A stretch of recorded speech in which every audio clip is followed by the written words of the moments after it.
Sweet. Think about. Let's do it. Okay. We don't need a thing, yeah.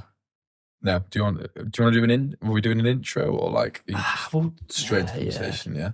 So yeah, this is the Seatlab NFT podcast. This is our first ever one. We've got Brettan from SNAFU Events. Do you want to introduce yourself? Yeah, pleasure to be here, to be fair. Yeah. So I'm Brettan, sort of do SNAFU events in Durham. And yeah, I think we'll be expanding soon. But yeah, let's have a conversation about What you do. you guys and sort of what I do. So yeah, thank you for having me. Let's go way back. So like, how did you get into SNAFU? You know, how did you get into events and everything like that? I first got into events probably when I was like 16, and me and my friends clubbed together to get some decks because we really liked bassline. Coming from Sheffield, we're just obsessed with bassline. I think you sort of grow out of that, as I have. And we just clubbed together and got some really cheap decks, and we just started mixing together, and we were terrible. Like we were actually like genuinely terrible, like not knowing like any music theory or anything. So I think I got into it because Sheffield's sort of like an indie scene or your bassline scene. I couldn't play an instrument. Yeah. Really wanted to, but just got no talent. So I just sort of went into DJing, which probably offending quite a few people. But that's where it started. And then sort of got to uni and sort of really put my name out there. Like I'd email all the clubs and just, even though I wasn't ready to play, I was so far from playing. And then where I work now, or where we do our events now in Loft, is where I got my first gig. And then just sort of the journey from there got my first gig, and then it just sort of compounds, and I just got loads of gigs after that, playing all this terrible music that I'd hate now, but when I was like 18, 19, I absolutely loved. And then, probably not to go too deep from the start, I started SNAFU just purely out of frustration with the scene in Durham, and there's a few other like factors involved I should probably go through, but like there's so much culture in Durham, but there's no underground culture. There's no like music culture in any way. So it was either build it and they'll come, or just leave Durham and just go from there. So I sort of saw it as like a empty canvas that like, actually I can make an impact here, and maybe I can change it and provide something here. And then I lost my brother. He committed suicide like when he was 18 at the time. So we took him 5 years ago now. Yeah. And sort of, no, it's all right. Then like, it's sort of the motivation behind it all as well. So my mum I'll never forget it. My mum sort of said to me, like, through all of what happened, she just went, you've got to live life for two now. So just in my head, constantly you've got to live life for two.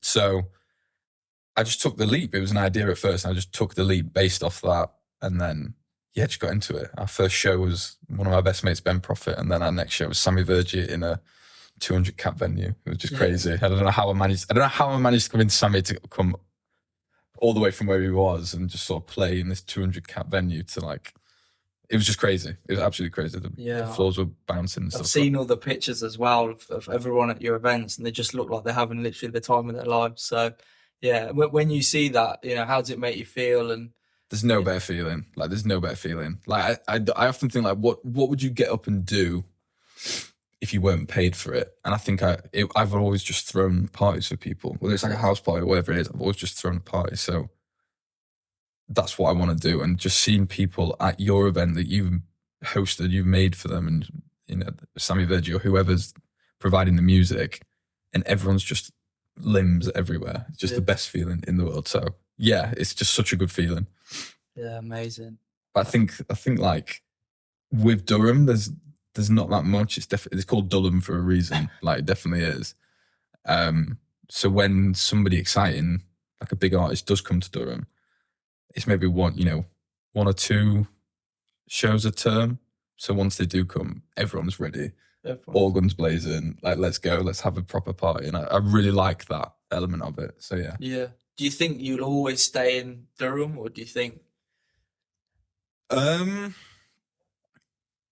always thought I would, but this is a question that's popped up in my head recently, because staying in Durham sort of cost me a relationship. It's cost me two now.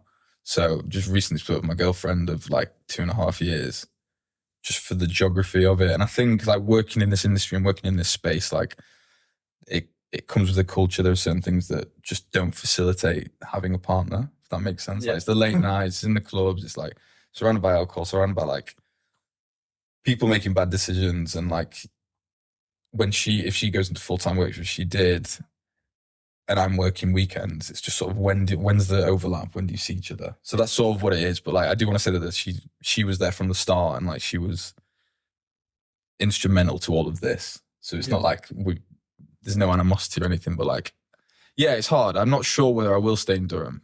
Durham is definitely my home ground for now.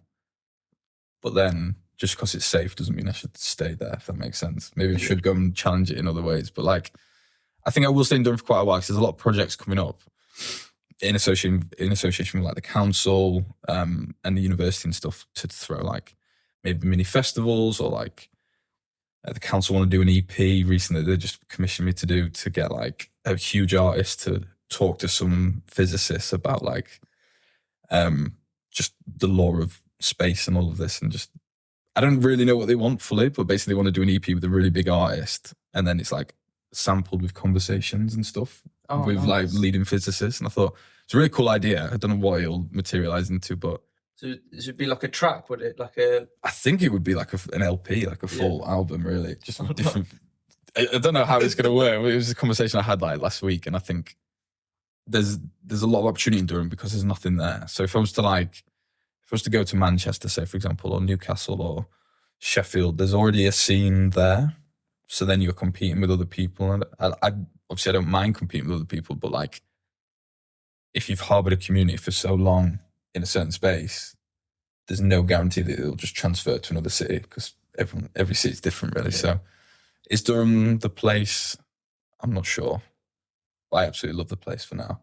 Yeah, I think you should stick with it. Yeah, I think I definitely will. And I think, yeah, maybe just one step at a time, you know, start. Obviously, you've mastered Durham, and then just add one part everywhere. I mean, even here in Coventry, like people crying out for events and stuff like that. So yeah, I think there's definitely a dearth of like events UK wide at the moment. I think people have this like notion in their head that event organisers just make loads of money, and they just, because like tickets are 12, 15 quid and you get 1,000 people in, but like there's so much that goes behind it. Like the artist fees have gone up, stage production has gone up, like all of these things, higher fees have gone up. Like there's so much that goes into it that if you don't sell out your event in its entirety, you're at the danger of not making any money at all. So it's sort of like, I think people are just not running the risk, especially in the economy now. So yeah, because obviously we spoke before about the cost of living and everything, and so people not really buying tickets as much as. Luckily, students do, because they just always seem to have money, and especially in Durham, where it's a culture of very rich kids. But yeah, just like we spoke about earlier, just event organisers everywhere cancelling events this summer. It's just so sad to see. It's so sad to see, but hopefully we'll come out of it on the other end and just all be all right. Yeah.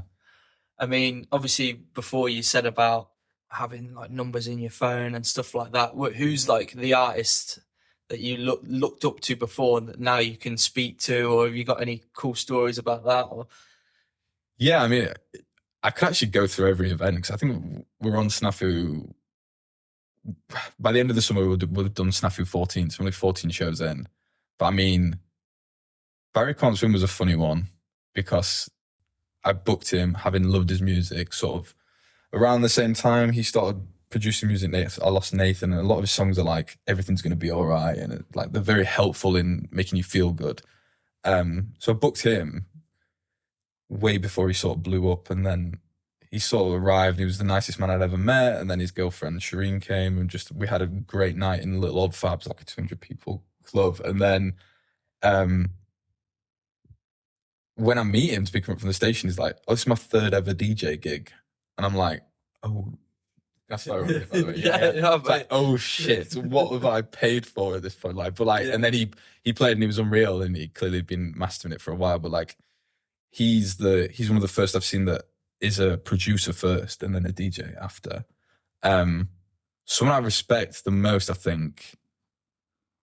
Oh, it's so hard, 'cause like I only book people that I've really liked listening to. I don't just book them for who they are. Ross and Friends, meeting Felix was pretty up there. I think like he is, I can't think of a name that bigger or had more influence, sort of, certainly in my journey growing up through music, and then just to meet him and just be the nicest guy in the world. And yeah, that was weird. It's weird that his phone's in my his number's in my phone. It's really weird that I could, and I have texted him a few times. O'Flynn was definitely up there because I just thought he was such a gigantic booking. And you just meet him and he's the nicest kid you've ever met. Just the nicest kid. But yeah, I don't think there's really any stories as such. I mean, Ross from Friends was during, we had like really, really bad weather. And I had no idea whether he was on the train or not. And we booked him on like the last train to come up. So we were like, it was very touch and go whether he would actually turn up at all. And then Taylor J missed her connecting train, which he was supporting Ross from Friends. So like that was just the biggest mess. I had to drive up to Newcastle and back 3 or 4 times, I think, just to go and pick people up and drop them off. And yeah, it was just very crazy, very stressful night, but worked out in the end. So yeah, and I bet it's hard trying to enjoy your own events, because you've just got all this stress, and it sometimes will probably take the joy out of it, right? So definitely, definitely, there's like a duality to it though, because like you hate the stress leading up to an event, but you think you hate it, and then the event ends, and you wake up the next day and you realize that stress is gone because it's happened, and it's like, oh, I actually crave that feeling. I think that's why I do events, just crave that stress, which is probably not good for anything, including my relationships and stuff. But like you crave that stress, but like, yeah, I don't enjoy my own events in that sense. I enjoy seeing people have a good time. I enjoy watching tickets sell. I enjoy meeting all the artists and the creatives around it. But on the night, it's just pure stress. I think the stress goes once the DJ's plugged his USB in and played his first song. And then you can go, okay, I'm breathed. And now I can enjoy it. But yeah, it's a lot of stress. It's a lot of stress, but it's so much fun at the same time. Making sure the ticketing works, making sure people can get in, making sure the artists are happy, making sure they're fed, the water, they've got what they need, making sure the lighting and the sound rig works, everything, yeah. Absolutely everything. And how many people text you on the night being like, can I have a free ticket? And you're just like, man, like, I'm just not a charity. Like, I can't actually, I do it to a few, but like, yeah, it's the stress building up as well, because you're obviously trying to sell tickets and you want to make as much money as you can. You also want it to be a really busy event. And then, but I think everyone's in the culture of not buying a ticket before now, because everyone could just buy a ticket on the door. So I think that adds to the stress. And then when you're just getting bombarded with messages being like, can you let me in? Can you let me in? Or someone's too drunk in the women's toilets and you're going to go and like, got to send a bouncer to deal with it. There's just so much that can go wrong. And it feels like it does every time, without fail. I mean, how was your first event? I mean, from your first one to now, how has that differed? And has it changed a lot since then? Have you managed to deal with a lot of things? Did you learn a lot? What's like the biggest obstacles that you've had to sort of overcome on that journey? It's a great question, actually. So my first one was a good mate of mine, Ben, who's it's a Northern Irish lad who's moved to Newcastle, really thumping techno sort of vibe. And that was weird because I just booked him through him. I just paid him, I did go through his agency. I paid him through his agency, but it was quite a cheap fee because I knew him. So then now you're talking like, I don't want to disclose fees, but like sometimes fees can be like $8,000. Yeah. And like that change from like 200 quid to 800 quid, $8,000, sorry, is a big one because you're without that money for quite a long time and it doesn't come until the end of the show. So I think that's definitely been a big obstacle because capital, I think, is a huge issue with any business right now. Yeah. So that's definitely been a big one. I think it's the number of people as well. Like with Loft, we probably have like 800 people. If we were to go to another show in Babylon, it'd be like nearly 1,000 people. So like managing that from just doing 200 people where you could have one person on the door, letting people in. And that was, you pay for one person on the night. Now you need like a team of 10. Yeah. You need a big team behind it to sell all those tickets. I think just expanding in that way has made it that's been the biggest difficulty. I don't know how I've navigated it. I've just sort of failed at each step and then just learned from there. But that's it. You just have to learn from your failures, isn't it? Yeah, absolutely. No one successful has ever come from, not failing hundreds of thousands of times. Yeah, for sure. So. And I think, it's maybe, again, probably with the breakup and with the trauma, it makes you reevaluate what you're doing. So I think each failure is not necessarily the worst thing to happen, although it feels like it at the time, but it just allows you to sit in your own head for a minute and just go, what's the next direction? How do I get myself out of this? And I think you need that. Because if everything just goes swimmingly, then it's almost pointless, really. Yeah. But the biggest transition was probably from Ben straight to Sammy Virgie. Like, again, if Sammy ever watches this, I always ask him every time I see him, like, how did I manage to convince you to come to little old Fabs, 200 people? At this point, he was like an international superstar. He'd done tours down under, he'd done tours in the States, and like made some of the biggest dance tracks, I think, in Garage. And he managed to come to Fabs. And it was like, there's the fee again. Managing the expectations. Fabs is like, for anyone that doesn't know, it's like, it's above an Italian restaurant. It's on the top floor, and it's just this creaky wooden floorboard. So we put 200, I think it was like 250 in the end.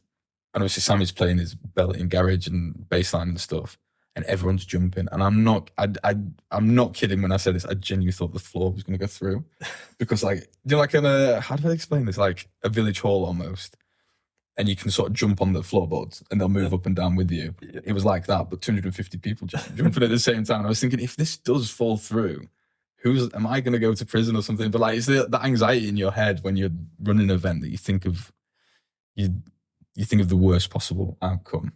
Yeah. But in reality, it was fine. Yeah. But yeah, that was the biggest challenge, I think, going from Ben to Sammy Virgin. It's no disrespect to Ben, but Sammy just is an international superstar at this point, I feel like. So that was the biggest jump. Nice. And from there, who would be like, if you were to say the dream, the best of the best who you could book, like, who do you think it would be? I mean, we had a chat about Bonobo, didn't we? And I can't think of anyone more influential than him. Like, I think that would be such a dream booking. I mean, I did email the agent, because the cathedral in Durham sort of opening up their space to use. And I thought, how cool would this be? Obviously, I saw the video of him at Albert Hall where the lady played the organ alongside some of his tracks. Like, I think to book Bonobo would be insane. I think Totally Enormous Distinct Dinosaurs would be up there as well. I think he's so cool, and everything he touches seems to turn to gold. Very underground for how big he is, I feel like, certainly in Durham. But yeah, I think I got asked the question what my dream lineup would be. And I think it would be Bonobo, Totally Enormous Distinct Dinosaurs. I think Barry Conswin would go in there, and then I'd put Felix, Ross and Friends in there. I think that'd be really cool. That would just be a dream sort of lineup for me. Yeah. The first time I'd ever heard of Bonobo was actually at a festival. I think it was Love Saves the Day. Nice. And he had the full band. Yeah. And that was so good. Like, I was just like in awe, like, what the hell is this? Yeah, how are they so, doing yeah, that? as soon as I got home, I just listened to Black Sands. It's just such a cool album, because I just feel like it just tells this story. It just takes you on this journey. And there's like all these different sort of genres it goes through. You know, you feel like you're going through some like European city, and then you sort of transport it to like a forest or something. You know, like every track is like a different story, and there's not a lot of vocals go. It's just like a great piece of art, you know. Completely. And I think you can tell it's not made on a computer. And that's the difference. Like, it's like, it's so attached to nature, so attached to like the primitive side of us. Like, uses a lot of like African chanting, and it's just, it's beautiful, all of it. And I think, and then he goes and makes a track like a Tomo, which just blows the club up every time he plays it. So he's just got the whole range, completely the whole range. I remember I first got into him through the Late Night Tales, which was like, how old was I? 14. And again, relating back to breakups, I think I had like my first girlfriend ever, and think it was the end of the world. Late Night Tales, just put it on, sad reacts in there. So, but yeah, I think that would be my dream line. What would yours be? I don't know. I don't know. It's a hard question, isn't it? Someone asked me the other week, I was like, I don't know. And then I've had time to think about it. Yeah. See, I'm into all types of music. So I'm into rock, indie music, dance music, and everything. So I don't know. Maybe it probably wouldn't just be DJs, I think. But Nightmare for the stage team when they've been wheeling and all these drum kits and stuff. But yeah. And that leads me on to like, that's similar to obviously Lost Village Festival, because they had bands, they had DJs, they had rappers. Obviously that's how you found out about us. So yeah. Do you want to sort of describe that? Yeah. How I found out about you guys? Actually, I'm going to plug them. I'm going to plug Rate My Rave here, because they shared your,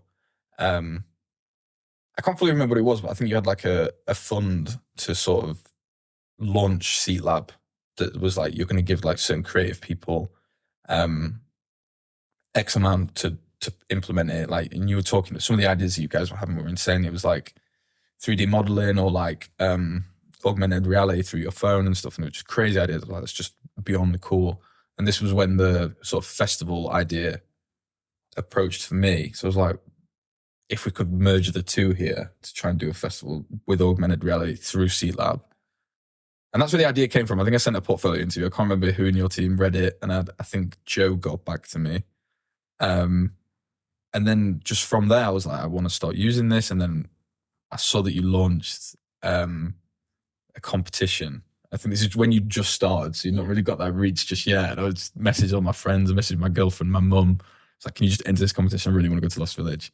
And then my girlfriend ended up winning it, and we went and just had the best time ever, courtesy of you guys. Thank you very much. But I signed up to Seatlab through there, and then I saw that you guys were, you just kept texting us like really, really vague stuff, like follow us down into the woods, something like into the woods today, like you'll see this. And then I'd follow the trail with my girlfriend and just be like, okay, oh, this is going to lead to something. And then eventually it did.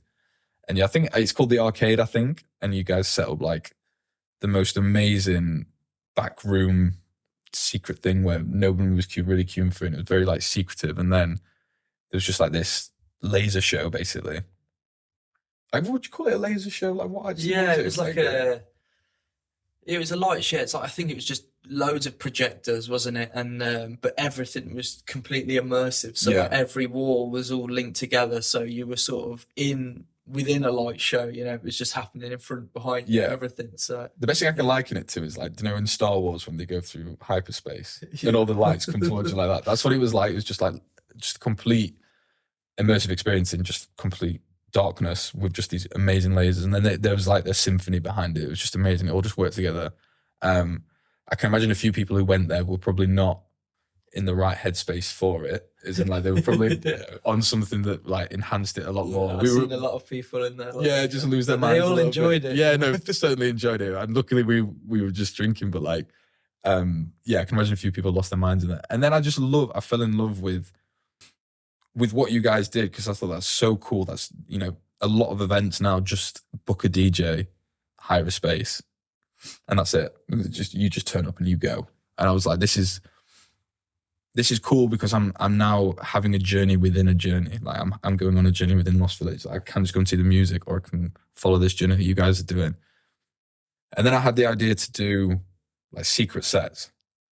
I think to add something different, and I saw the potential in what you guys were doing, texting me and then giving away like a free token or a pass, and then it's in my wallet forever. Like, I want nothing more than to collect event posters or wristbands. Like in my car, you didn't actually see it, but in my car I've got all my festival wristbands on the gear stick. Oh, nice. So like to do that digitally, which you don't really get a wristband at events anymore. So to do that digitally for you guys was like, that's really cool as well. And then adding that to the secret sets that we do. So we do secret sets before all of our shows, completely free to turn up to, sort of taking it back to the 90s rave culture a little bit. And then they can sign up through your app, and then you send them a text, or you send them like a notification 2 hours before, and then you just see who turns up. Yeah. I think that's so cool. I think there's a lot of barriers to going to events now. Like the cost of things have all gone up. Like some people don't drink, certainly in the generation coming up. So like they don't just want to go into a club surrounded by drunk people. Whereas if you do a secret set and it's like 100 people, it's sort of that intimate space that you get to see an artist anyway. And then so they can either go home after that, or they can come to the show straight afterwards. That's it. And I think people just think the magic in an event is the event, but it can be everything surrounding the event as well. You can make it an immersive experience by giving clues, or like you were saying earlier about the back in the old days when you had people tearing off the flyers, and it was that sort of underground culture. You can sort of bring it back now. There's no reason to say, well, we can do that with technology. So. No, for sure. And I think I didn't steal the idea, because they do it a lot better than us, but like Leeds Fest always do a secret set. So one of them was glass animals one year, because they dropped the hint in the fact that you couldn't bring pineapples to the festival, which made no sense. So people just immediately went pineapples, glass animals, because I think their album was correlated somehow. And then one of them was Queens of the Stone Age. And I just think it adds that magic to it, because like all the information is not just there. I've got to then go and find the information. I've then got to go and do something to like earn the reward of seeing someone different to everybody else. So we saw Queens of the Stone Age at Leeds Fest, and we've seen them twice. And the secret set, I think there was probably like 80 people there. Oh, just no one knew, because just no one knew about it. And then when you go and see them on the main stage, there's like 10 and 50,000 people all just watching. It's like, you could have seen them. There's something about that intimacy that I like. Definitely. So, and I think, not to knock any other ticket brand, but like they just do what I think events are doing at the moment. They're just a ticketing site, and then that's it. Like, here's the ticket, and then they never have anything to do with you again. Whereas I feel like with Seatlab, there's more to it. There's more of a connection with it, and it's, even if you don't want the connection, you've still got your little collection of tickets. Yeah, because I can't access my old tickets for any event. They're just sort of lost in an email somewhere. Whereas with Seatlab, I've collected them all. It's all in a wallet, and I can just go through and see them. And I think for ravers in like 20 years' time, if all of them are on this wallet, they can just go through, and it's like confirmed that they went to all these. And I think it'd be nice. That's it. It's like having tickets on your wall, and you can't own any of that if it's just a QR code on a PDF in your emails. I think emails are dead now. I think, what do I use emails for? I mean, I can chat with, Slack, or, if I need to speak to anyone, there's instant messaging. I don't need to be put in a thread. I mean, the stuff that I receive is just spam more than likely. And then, like you said, all the memorable stuff is just lost because it's not memorable. It's just a QR code, So, and you run out of storage on email as well, don't you, at some point? So, like, I've had to delete some of my old emails because, like, Google's just run out of storage. But no, I fully agree, and I think that's sort of the change. And I think people now crave. We've sort of lost intimacy with the brand, and I think people crave that again. And I think, is Seatlab the answer? I think it is right now. And I think, that's just why I use you guys. It's just been unfortunate that Durham just has a monopoly for one ticketing web hosting, and that's it. And it's just, how do you break that? Yeah. How do you break that sheeple mentality? I think it's education. I think people just want convenience. So I think what we need to do is just make it as convenient as possible to buy tickets. And just be the place that people could, we do everything that every other ticketing provider does, just as well, if not better. Plus we have the fact that you can have collectible, which you can get sent free, exclusive mixtapes from DJs that played at the event, or, you own this ticket, you can go on your profile, see all the events you've been to, and you get all these other perks from just going to an event, before, during, and after. It's not just like you buy a ticket and it's lost. So I think we've got to do all the other stuff, a bit better, I think. And then with the education, everything else, there's no reason to say what you see. Why using this? No, fully agree. Fully agree on that. It's just time though. Like, you guys, a lot like me, have just sort of, you've just put it together and you've sort of learned from your mistakes. I don't think you've made that many, to be honest. Like, I've not seen them anyway, at least. Why? But like, you don't see it? Yeah, exactly. Probably behind the scenes, there's probably loads, but like, it's just learning. I think the reason I'm so attached to this brand is because it feels similar to mine, and I'm very attached to that one. And they sort of start at the same time, and I hope they go on the same trajectory. Whereas other brands, they're so established already, and they're too big to care. If you don't come with us, then we'll just find somebody else to do it. And I think, like, whatever I do in a business setting, I crave that almost intimacy with someone that I want to work with, and something as fundamental as like ticketing, because I don't know how I do ticketing without you guys at all. It's such a fundamental part of the process to being at the show. I can take care of the music and all of that, but like the ticketing, I feel like I have to know the people to, I think, well, with Joe, certainly, there's been a lot of like, can we look at doing this? Can we add this into it? And I think if I asked any other ticketing company, they'd just be like, we'll let you know in 5 weeks if we even check this email. So it's like, recently I had it with RA, because RA have the, and they have been good, to be fair, but like they have the feature where you put an event on RA and then it goes to their Spotify account. Oh, nice. Quite a cool feature. I don't know. If you can do it, I definitely would recommend doing it. But that didn't work. And I was like, can this be fixed? The shows are in like 2 weeks' time. We'll let you know. 6 weeks. It's like, right, okay, thank you. Well, again, they're too big to care. Like, why would they care? But like, I think they do care. It's just they get bombarded with so much stuff. I mean, they could probably hire more people maybe Yeah. to help out. I think we're at that position where we're sort of on level with you guys. You know, we're just starting out, sort of grassroots, and we're trying to build our brand as much as you are. So, you know, we just want to latch onto anything like that. That's exciting, you know, and that's what you do. Have you ever thought about? Obviously, you look at other brands. They're not just do events like Defected and stuff like that. Have you ever thought about maybe doing more things with like on a label basis, or doing something that's just not events? You know what I mean, like a publication or just anything that could make SNAFU not just a place where you know go to events, but just this bigger brand. Yeah, I think Defected's obviously so big, and like I think Defected have failed a lot of times on the way, as like Sam and Dunn was more than happy to admit to, and like they nearly went under and stuff. And I think their change was the label, and I think that's made them this international super brand. I think the issue I have with that is maybe bandwidth on my end, and then apprehensiveness to expand too quick. Yeah, I'm fully aware that people do just try and expand too quick, and I think definitely need to make a home of Durham. I think the issue is that the community is pretty big now, and it's very tight knit. Like we have the SNAFU crew, which is separate, so they're all just sort of, they're part of the conversation, and they definitely own it as much as I do. Maybe not like financially or any of that, but they own the vision and they own the bookings and they own like the fun of the event. To do what Defected did, I think, is the dream, or at least very similar to what they did. I just don't know how to do it just yet, especially if the foundation of the community is not there just yet. I think once you're selling out every show pretty quickly, then I think you're there. But yeah, I wouldn't want to enter that space of record labels that, because I don't produce myself. Like I don't know how to produce that. I'm no shame in like I'm a bit of an idiot when it comes to music. No shame about that. But like, I hope I just have a good ear for a good artist.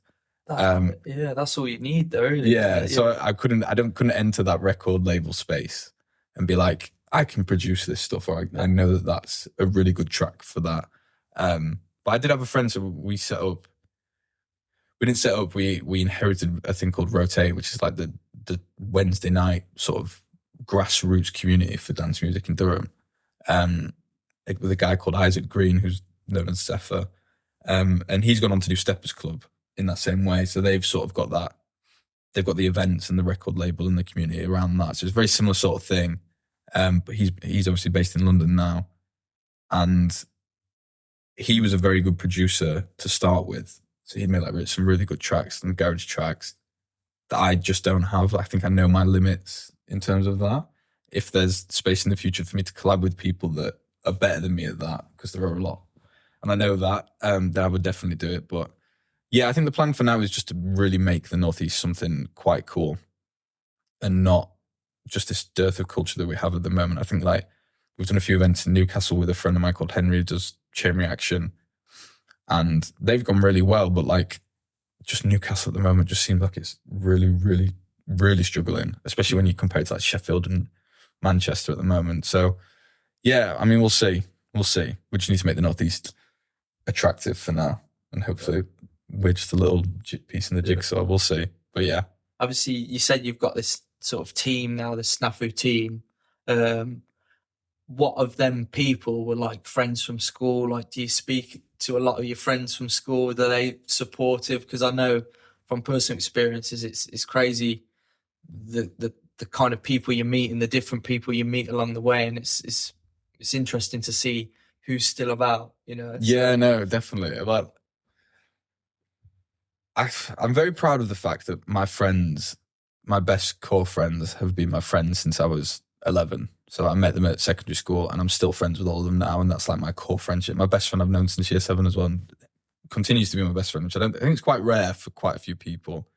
But Chris started events, he started Rush events when he was 18. And I think if he was honest with himself, I think he started it too soon.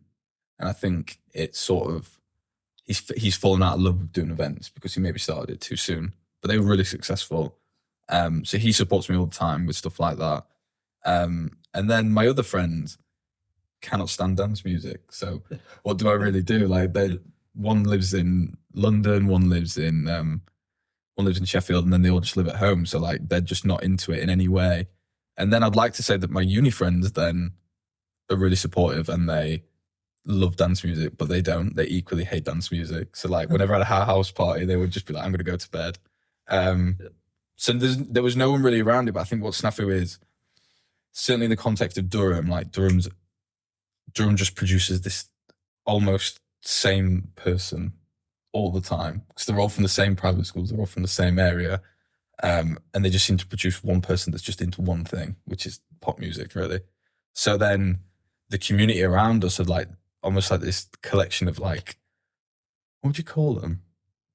Just like outcasts, really, that like don't fit in Durham. But then suddenly they've got a community where they feel safe and they can talk about things and just enjoy events without worrying about bumping into a rugby lad on a social. Or that's sort of what SNAFU is. So the crew definitely own it, and like, they're just reps, really, but they do it for the love of it. Like, I don't pay them because there's not really that much money to go around, but like, they just love the brand and what it represents. So they're just more than willing to do it, and they love being part of the conversation, I think. Yeah. So that's that. I think, that's when I started going to raves and stuff, because obviously I'm mad into like rock music and stuff like that, it's interesting to see the kind of people that you see at some raves, and like, you wouldn't even look at them in the street and they're like become your best friend. Yeah, you know? Like, here they are, here you all are being feral together. Like, some of the people I'm friends with, like, I just wouldn't have never expected I'd be friends with them. They're not like me in any way. They're not from Sheffield and they didn't grow up in this like pit village. They're like from Eton, and I don't know, they've got all of the best things in the world that they need, and they can do whatever they want, but they choose to be friends with me because we just have this shared passion for music. But yeah, it's weird how music connects people in a way that nothing else does. Like, absolutely not. Maybe sport, but like nothing else does in that way. So yeah, you definitely see that with dance music as well. You get people from all walks of life. They just all get together just in one room and just enjoy themselves. There's never a fight. I've never seen a fight at a dance event. Yeah. Like, I've seen loads of fights at like club events, like playing pop music. And I think it's definitely worth mentioning how at SNAFU there's a mix of students and locals. And notoriously they didn't mix whatsoever, because you can imagine like loads of posh kids coming up from London to a city of 22,000 people probably, coming to Durham, just turning the place upside down basically for 3 years and then leaving. Like, it's not a long time before the locals don't start liking you. And I think the rarity is that the students go out on the Friday, the locals go out on the Saturday. But with our shows, like, there's sort of a mix. Like, people are just there for the music and they don't care about who you are, where you came from, what you do. Just here for the music, so enjoying it. And I think, I really like that about SNAFU. There's one thing that I really do like, is that. Yeah, cool. Definitely cool. It's cool. And so obviously we mentioned before about a lot of the young DJs. You said they sort of fixate on different moments in time, and you obviously saying, it's their moment in time. Do you know what I mean? Can you explain more about that? Oh yeah, so like. Well, I was born in 1998, so I grew up wishing I was born in grew up in the 90s, because I just looked at it with such admiration, like, because I'm just fed this media of like, everything was like Michael Jordan and everything was like the rave culture back then. And then I'm 25 now, and the kids coming to my events stay the same age. Like, everyone grows up, but I've apparently not grown up, and I'm just still doing all this. And they're obsessed with this like Y2K aesthetic. And I just think it wasn't that cool. I grew up to it. No, it really, really wasn't that cool. From what I understand, it wasn't that cool at all. But they're obsessed with it because they're looking at it through such rose-tinted glasses. And I think, I was obsessed with the 90s sound, and then it sort of transformed into, you've seen it with like Overmono, I think, and artists like that have sort of hit this Y2K aesthetic that these kids are now obsessed with. But I'm happy that I know these people in my team to know that trend is changing to that. God forbid the 2010 trend. Like, that was I don't know, for music, definitely, I think it was terrible. Like 2010, 2015, I just don't think, I hope that never catches on. But it's just interesting that sort of come around. I was sort of obsessed with the 90s, and now they're obsessed with the year 2000. I just wonder where it'll go next. And I think having your finger on the pulse with like the 18 to 21 generation, they sort of define sound and they sort of define culture. So knowing what they are and what they're into definitely helps. Yeah. But yeah, I'm feeling like an old man in the club now. Yeah, I really am. Yeah. I'm Really, gone really. past 30 now. So Well, no, everyone can enjoy it. I think you find the issue I have is I've not found my space. I could go, there's a lot of like older club shows, but Durham's so centered around students that will always be the pipeline for people that come to events. So yeah, I get older, they stay exactly the same age. yeah, I think the best DJs and the best artists are just ones that, like we were saying, they just take inspiration from the weirdest places. Yeah. You know, they could say they're into, you know, just a certain classical composer and a metal guitarist, yet they're a DJ, you know. So yeah, I think people try and say, oh, I want to sound like this, I want to sound like that, and it's just what they're surrounded by.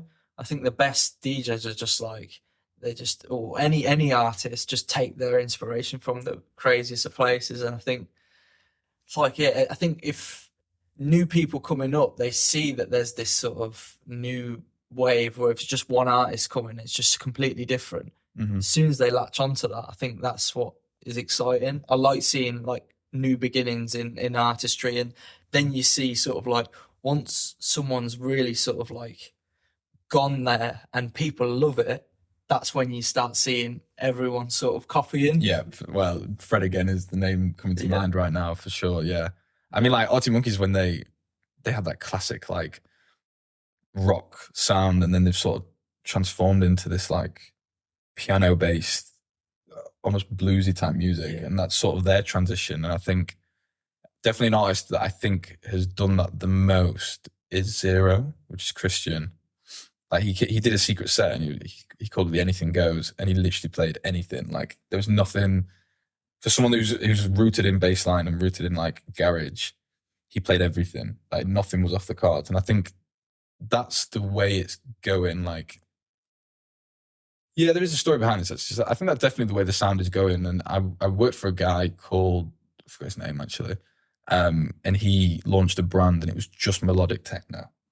It was about 40, 50, I think, just melodic techno. And I think to restrain yourself like that doesn't work with this generation. I think that's fair to say. I think people are very bored of going to like a 5-hour bassline rave. I think they want to hear a different bit of music. And I think they're expecting the same from their artists now. Like SNAFU definitely doesn't have a sound because it isn't a sound. It's like, it's everything. And like you said, we listen to everything, don't we? Like, I think if you define yourself to one genre, then you're pretty lost, like musically. So yeah, we've had like drum and bass DJs, and then we've had like Barry Consum, who's very like low and sometimes melancholy. And like, I couldn't imagine just being a bassline brand or like a drum and bass brand. I think it would put a lot of people off, I think. And I think that's the way it's going. And that's the lesson I learned from that old experience with that other brand who just played melodic techno. It's like, it's just not going to work, especially not in a scene of 22,000 people. Yeah. And I watched a really good, I think it was like a David Bowie interview when he said, I see in the future that it's not going to be everyone watching an act, like a band.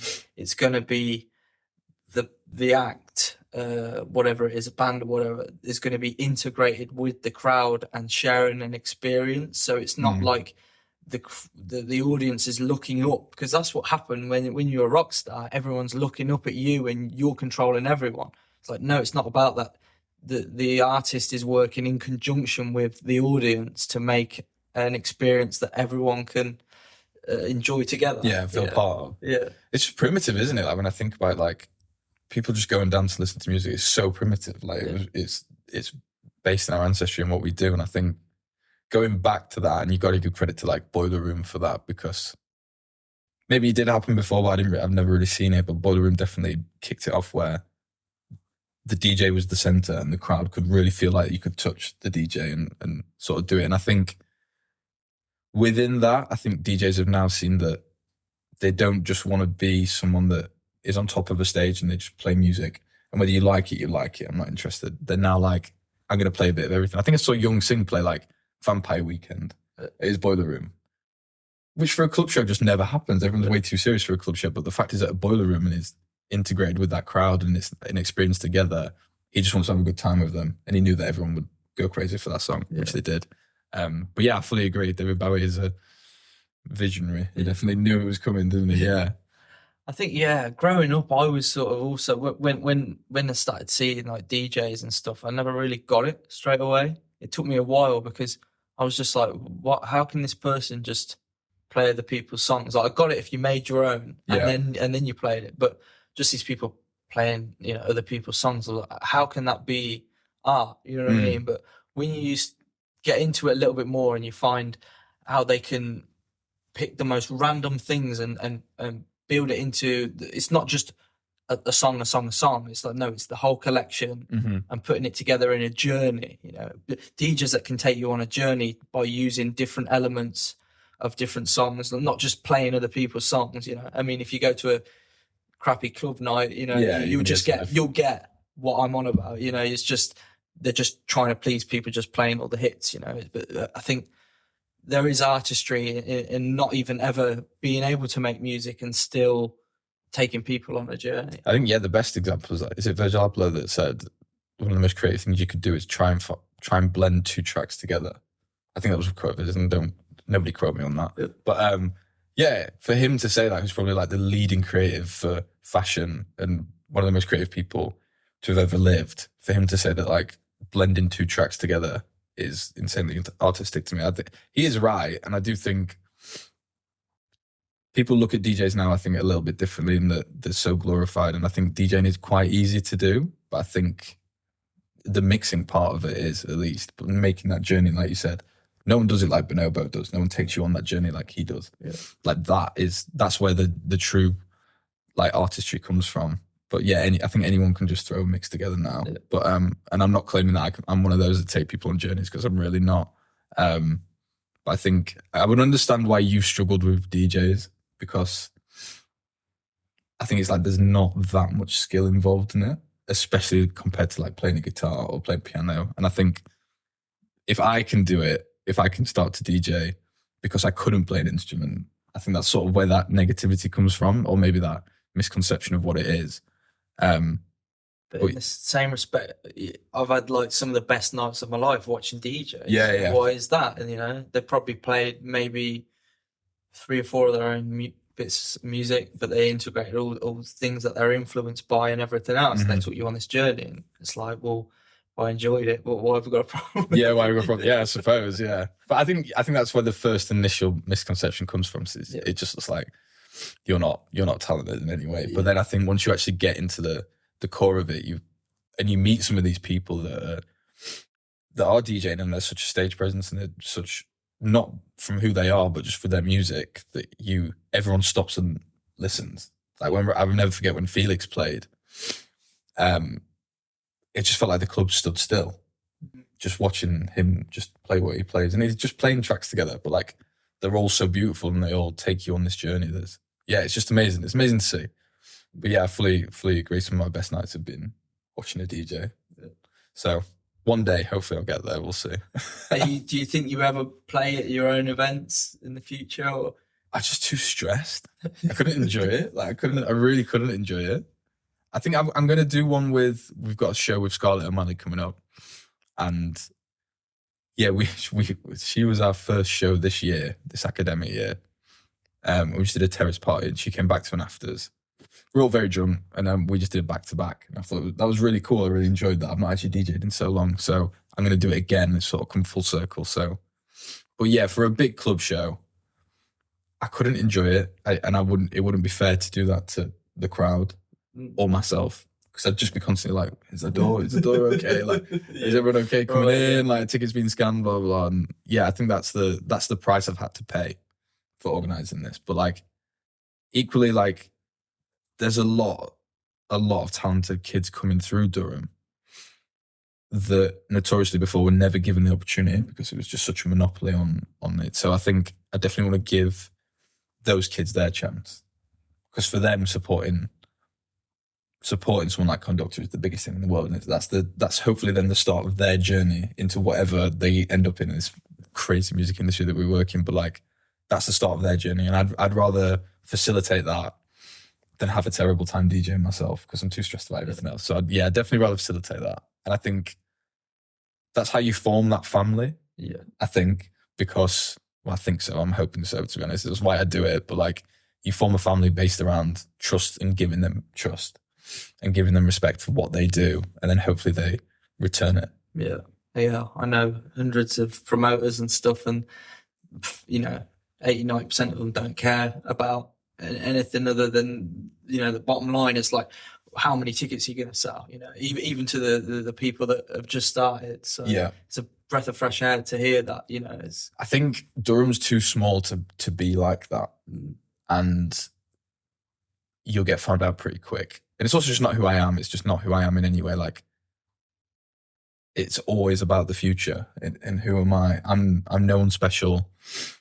I'm just someone that does events, and I'm not better than anyone else just because I've put on these events, or I've been DJing for 5 years and they've been DJing for 2. Like, I'm not into like competing at all. I'd rather facilitate other people, and it's all about having fun. So who's going to have the most fun? Is it about the DJ playing for the first time supporting a huge artist, or am I going to have more fun DJing because my own ego? Like, they're going to have a lot more fun. So, and the crowd are going to see that as well. So definitely give them the opportunity because they're going to have more fun. They really appreciate that as well. Yeah, I think they'll give you it back tenfold. I think it's like it's nice to get it back, but I'm not even that interested. It's just facilitate the fun and like know when it's time to hang up your own boots in a way. Know when you've come out the other end of your journey.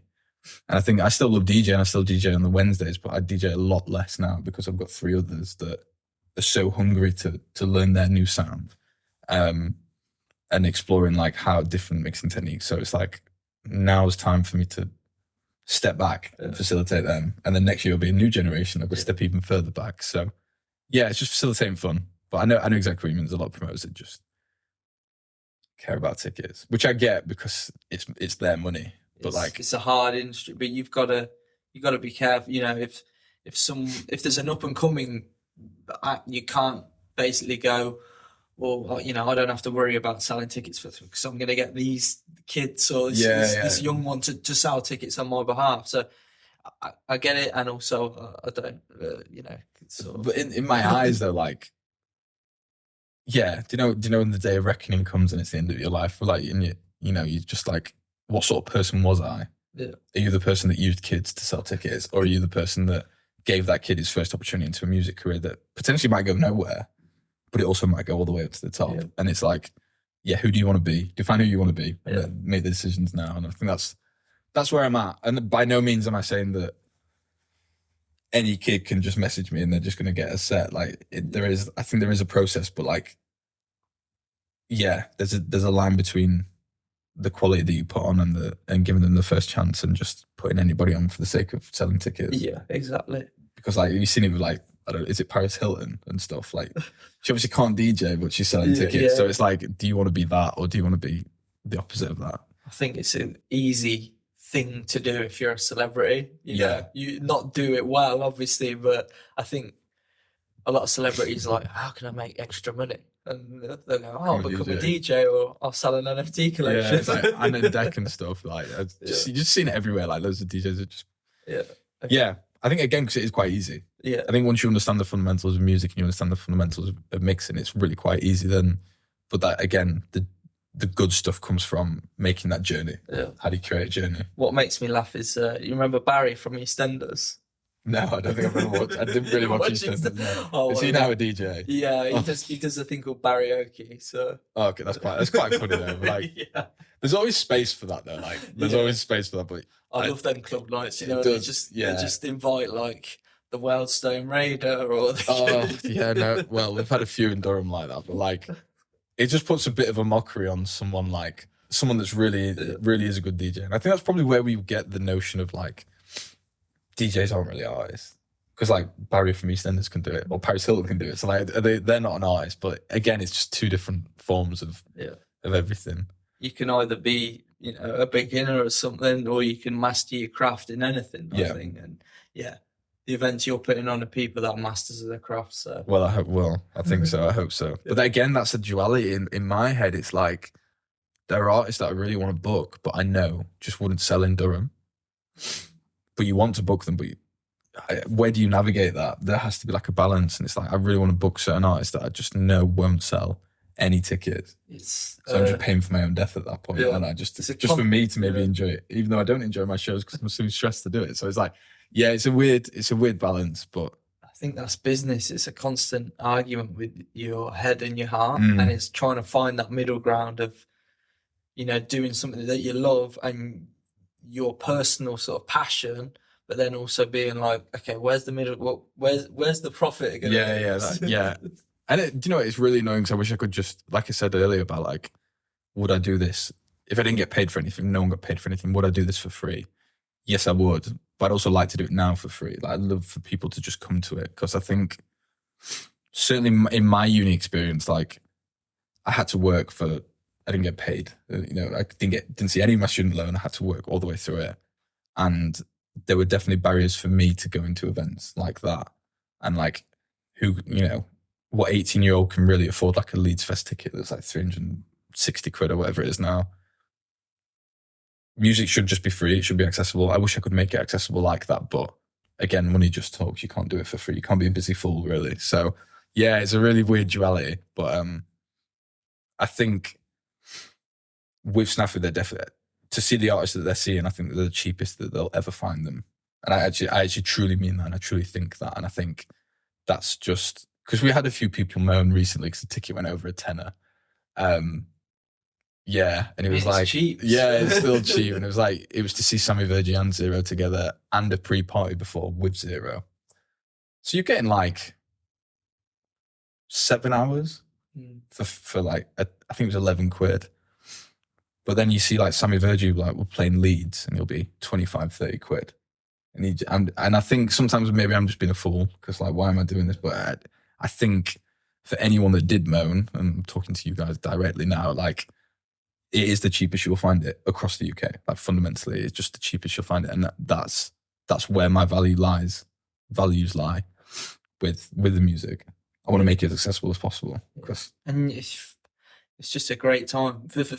You can't put a price on like an event that will just stick with you for the rest of your life as well. Yeah, for the first time ever, Sammy Virgie and Zero did a back-to-back together. It's just never been done before. And it just went off. Absolutely, everyone was going mental. I'm sure drugs enhanced the experience for most people, but like most people in Durham don't take them. So like everyone was just going crazy for the love of the music, and it would have stuck with them forever for 11 quid. Well, some of them were like, so I think one of the tickets, I think we did like the first release was like 4 quid. So somebody saw that for 4 quid. Like you can't, a meal deal's 4 quid now, like in certain places. So it's like, just choose your experience. I spent £10 at Starbucks. Exactly. I feel like you breathe and spend 20 quid at the moment. It's just terrible. But yeah, I do get it. Students are notoriously, money's tight, but yeah, if I could choose, I would make the experience as cheap as possible. But I've got to live. I've got to come to this event. Yeah, I've got to live at some point as well. Like I've got to. So, have you ever had any like after parties, like after your events with like the DJs? Have they ever like carried on after like it's finished, or you just had any like post event like just madness? No, because I think how old was I when I launched SNAFU? I was 24. Yes and no, because I'm too old now. And like you're never too old. No, I know what you mean, but like I just find it so weird. Like how can I relate to an 18-year-old in any way? Yeah. And they're generally the people that are after parties. So no, I've never really been to one. I think Zero and Sammy Virgie were planning on doing one for the recent show in Feb. And then I think they both realised that actually everyone is 18 as well, so we probably should go to bed. But I was so tired from the end of the show. We were invited to this massive afters, and my best mate came up, Jack. I just turned to him and went, mate, I'm going to go to bed. Like, I'm going to go to bed. It's only 2 a.m. And it was like, I'm just going to bed. But yeah, I think you can get, and I certainly did in my old job, you can get caught down that rabbit hole of like, you're surrounded by alcohol, you're surrounded by drugs, you're surrounded by late nights, you're surrounded by like, again, just bad decisions. So like, I think there comes a coming of age where I'm a bit too sensible, and that's really boring. So I really want to tell you a good story that happened, but like, I just don't really have one, to be honest. No, you gotta know when to call it a day, I think. Yeah, and I love Durham for that, because if I was in like Manchester, it's like 6 a.m. when you finished, and then let's say you get 8 hours sleep, you know, it's late. It gets late in the day that you're waking up. So, and I'm thankful for Durham being 2. So you could feasibly be asleep by 3. Yeah, so then you feel like finish. Yeah. And going back to that, like I've seen people, ruin their lives from partying, and it's funny because you either see people that that you used to go out with, say 10 years ago. Majority of them, when you look in, they're actually doing really well. It's like, and they're the ones that were just partying like mad, and then you got the other side, and people are just. It feels like they're either being really successful or they've just gone down a bad route. Yeah, bad route, down the wayside almost. I think as well, like I view it that I want to be doing this until I'm 50, 60. So like, choose my poison really. Like I could either do it all now, or I could do it over a prolonged period of time and enjoy it. Yeah. And I think people that do events, maybe people that do DJ, and I definitely came to this crossroads. It was like, am I doing this for the buzz of getting drunk and taking drugs and like, or do I actually just genuinely love the music and love what I do? And I think I've chosen the love of the music, which I know is really cheesy, but like, you just have to choose your battles. Like, how long do you think you can sustain this for? Like, I'm tired now. Sometimes just, even if I've had like 8 hours sleep in the morning, like, what's it going to be like in 10 years time, especially if I'm doing all this on top? So I've got no you have kids, and then we'll see. Your hair starts coming out. That's it. Single now, so but that's going to be a long way away. Yeah, it's tough. Yeah, I could only imagine at events as well. Even just for me doing like just small gigs, I'm just like, I'm going to bed. Yeah, I'm tired, and maybe finish at 11. And I think I've heard Sasha Lord talk about it a lot. Like, this industry does. I don't think you can sustain a relationship in this industry because it comes with the territory. Certainly what I do, I think you can in ticketing and stuff. But like, if you're in the club 3-4 times a week, surrounded by all these people and late nights and surrounded by alcohol, and I don't think it's sustainable in any way. So I've now hit a crossroads where I'm like, I'm choosing this option. Yeah, this is the best option for me. And don't get me wrong, I'm going to have a lot of fun this summer at our shows. Like, I will have a lot of fun. We've got just confirmed conductor. We've got Prosper coming up. And then we've got Salou as well. Oh, and Sweet Female Attitude this week, in 2 days' time. Christ, I forgot about that. So I'll have a lot of fun at them. But it's just choosing how much fun, I think. Yeah. Not going too over the board. Because it's diminishing returns after 2 o'clock anyway, I think. Yeah, that's it. Like, what? I feel like the process of getting drunk is way better than being drunk. Oh, for sure. For sure. Once you get drunk, it's just downhill. Yeah. You just feel like a slug. And you're like, oh, can't be bothered. And then you just like lethargic. Yeah. You just want to have a kebab. Bro. You just want to be sober. You just want to go to sleep. Yeah. I think as well, like, once you realise you're in afters and you're surrounded by the people, probably my last afters was like 21, 22. And you just look at everyone and you think, none of you guys are happy people in any way. It's just you, and then you need to be careful who you surround yourself with, because they're just unhappy people doing unhappy things, bad things generally, because all bad people are, they're just sad. It's just not what you want to be around. No, choose who you want to be around. Yeah. You want to be around people that are constantly just trying to make their lives better and doing fun stuff. And you see them people drop off at parties. You could, at the start, you could be surrounded by 10, and then, 3 hours later. 3 hours. And then you're left, you realise, and you're just in a therapy session with somebody. You're like, I probably shouldn't be here. Yeah. And do you know what? Like, I have the most valid excuse in the world to be going to those things. Yeah. But I think just got this. Just choose Conor McGregor wannabe that's just turned up. Yeah, you're just thinking, what's going on? And then it's 5 a.m. and then the sun's rising, and like, the worst one I had was when I sort of just sorry, I'm coughing everywhere. Sort of just came round, and I walk out, rush hour traffic, little girl walking past to school, and I just thought, last ever after party. The feeling, the dread. I was just like, no, that's it. I'm done. So yeah, I've chosen that, and I refuse to just be surrounded by people that just want to moan, basically. And I get a lot. People have lots of reasons to be sad, like you really do, but just choose how you fix yourself. Yeah, the bottom of a bottle, the bottom of a bag, and chatting shit at life 4 is a.m. hard, but you know, moaning's not going to solve it. Yeah, and that's my journey. Like, you know, and I'm pretty late to that journey probably, but that's my journey. And I think the reason it relates to events is just that, yeah, if you're doing events and you truly love it, stick to it, but just avoid the distraction, because it'll just get in the way of not even the work. It'll get in the way of everything, friendships, relationships, everything. It will just get in the way. So, yeah. I think you know that you love events and you love music if you could just go to one completely sober and have the time of your life, which I can, you know. Yeah, and that's it. I do them sober now, for the most part. Yeah, I think I had a drink at the last rotate last year, or maybe this year, to be fair. But yeah, just so few and far between. But yeah, it's just interesting to talk about. 'Cause I think I just think there's certainly a lot of people that potentially might listen to this from that I know that maybe need to hear it. Yeah. So not indirectly talking to anyone, but like, yeah, there are kids coming through that want to start doing events and are just straight to the afters every time.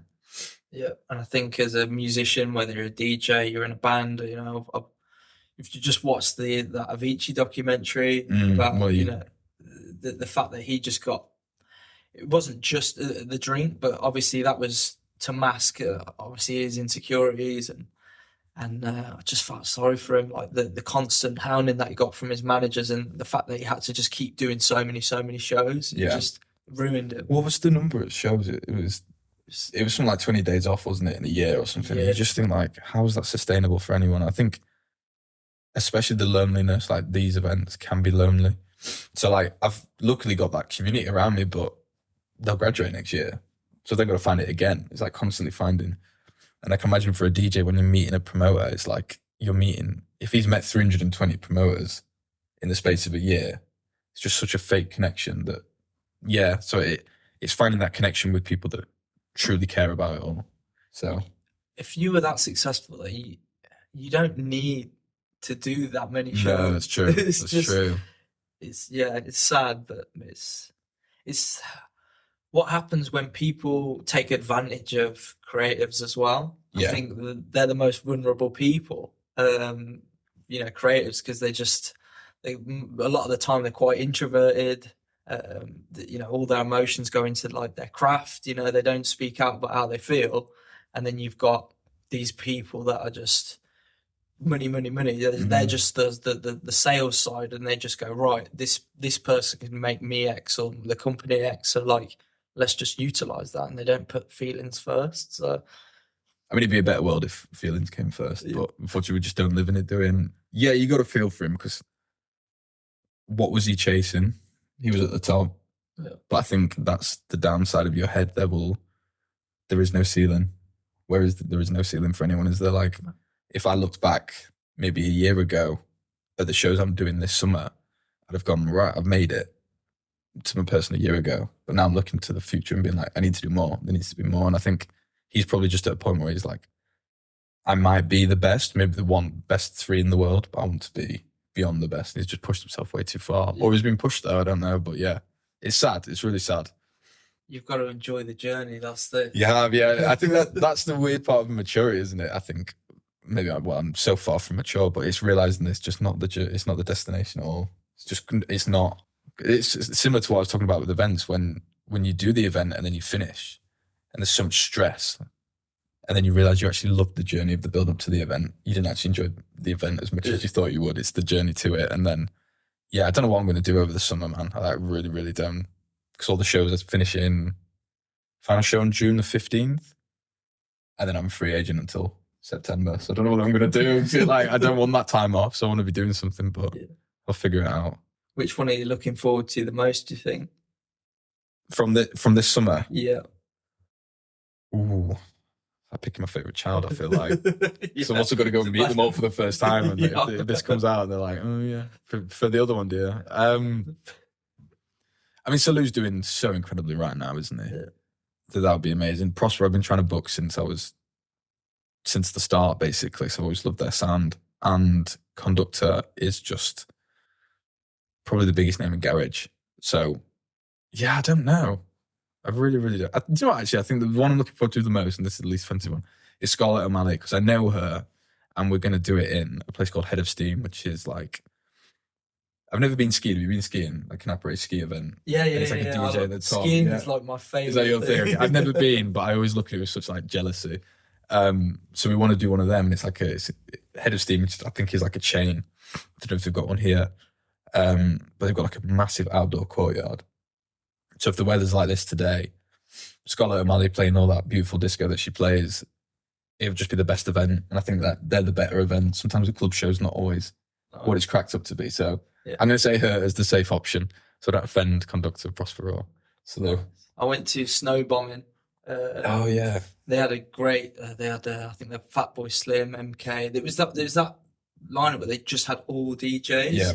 And that was mental. Yeah. So I think they had it was like they do a fancy dress night, like one night where we're there. So we were dressed as apps, but we were app superheroes. So I come up with the idea. I was like, we should just go as apps. They were like, what you want about? I was like, no, like we'll get capes. I'll be like, you can be like WhatsApp, Messenger. I was Tinder man. Nice. And then I just got so drunk, and then I walked round, and the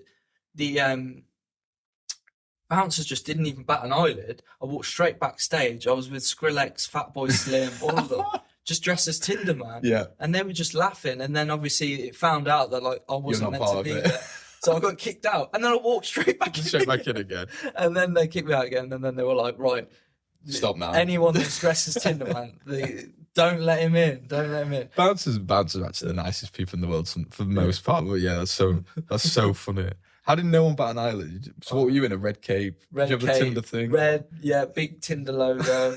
Red like sort of like goggles, you know, like the old school Batman. Yeah, like that. It's crazy what you'll do when you're drunk though. Yeah. Like the things that you do sober, like I would never just walk past a security guard and pretend that I belong on that stage.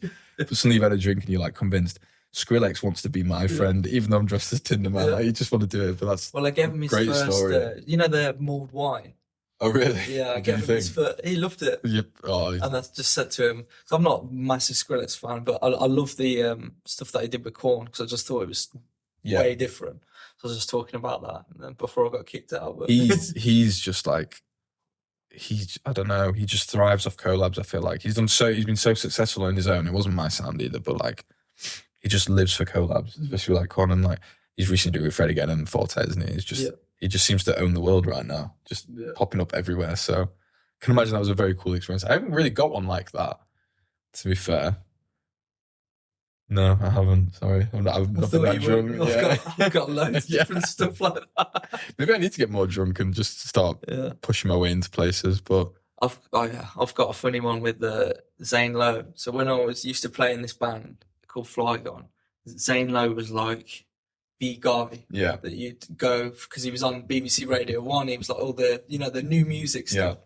So we were playing Inkov in the side room, a place called the Collie Casbah or whatever, and he was playing in the main room.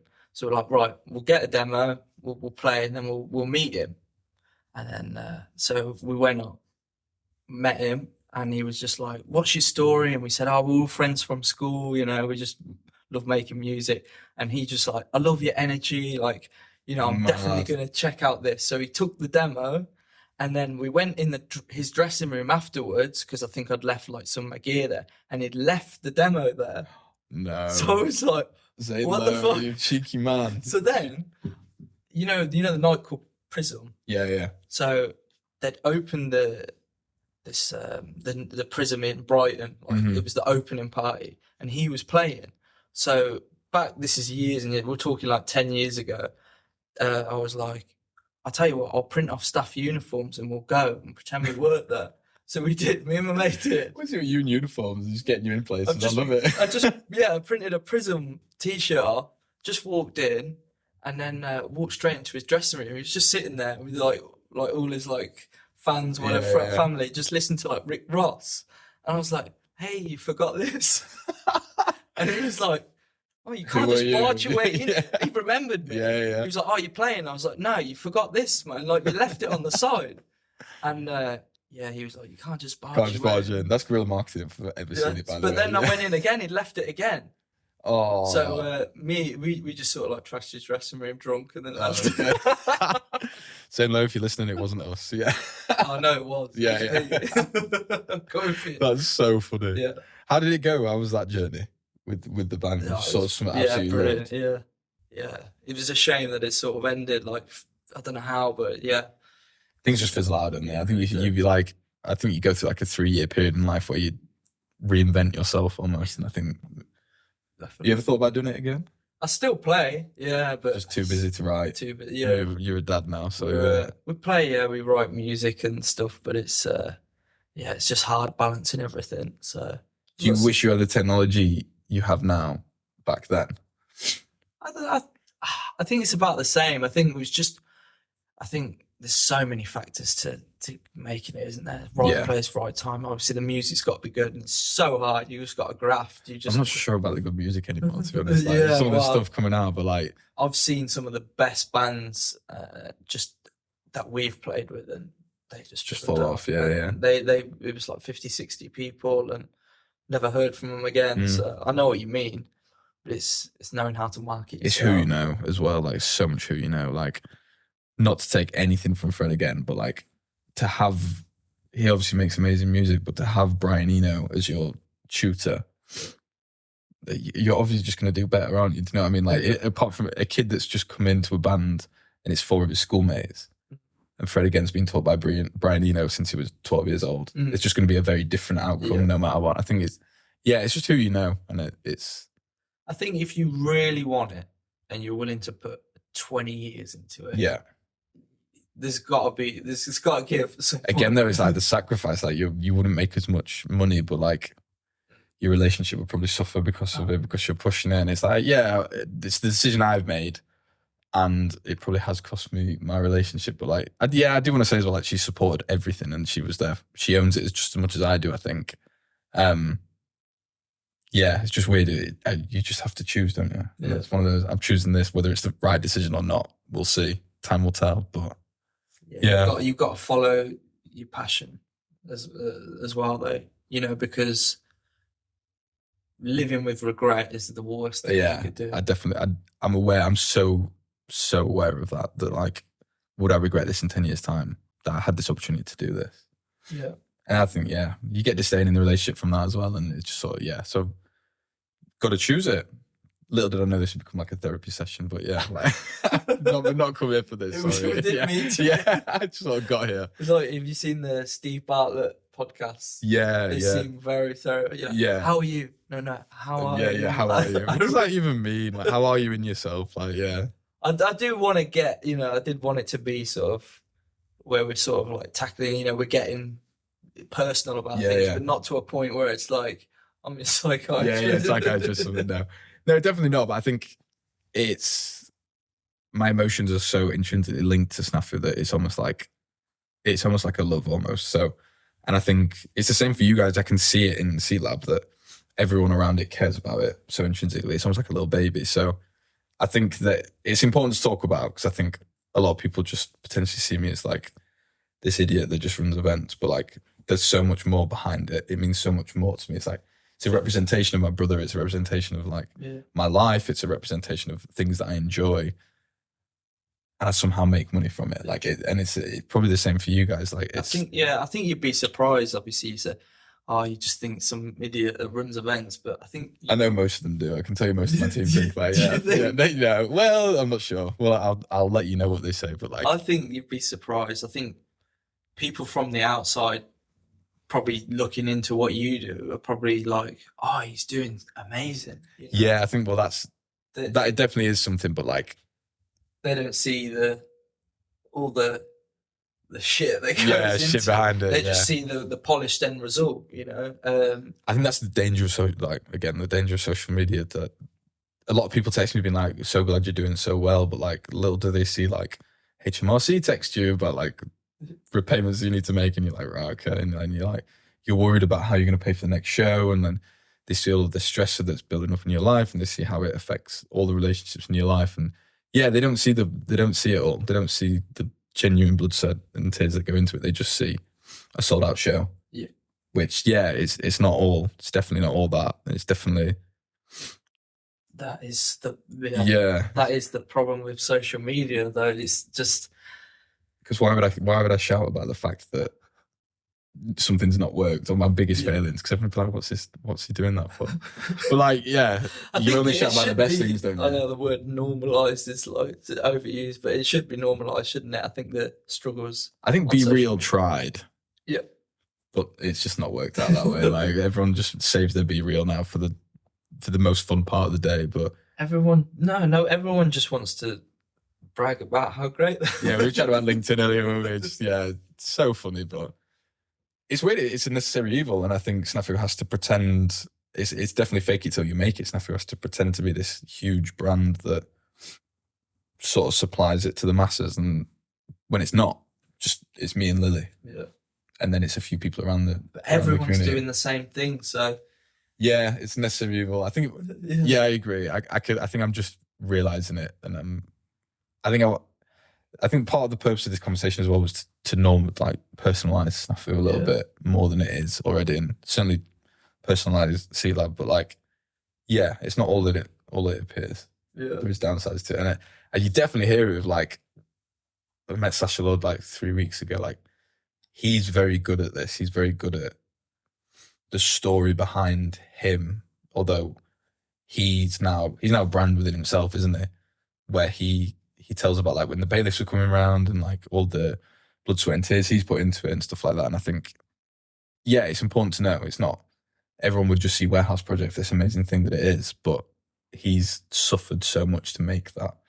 So hopefully I don't have to suffer too much more, but yeah, hopefully my break will come in. It's all good. You got a lot more suffering. Yeah, got loads more. I just know it. But yeah, I think everyone goes through it. It's just funny, but it's just important to talk about that. It's not. I think people perceive it as I'm just an idiot. Not an idiot. I'm joking when I say that, but like I'm just this kid that books an artist and then that's it. Yeah. Like there's more. There's so much more. Yeah. Do you ever look and think,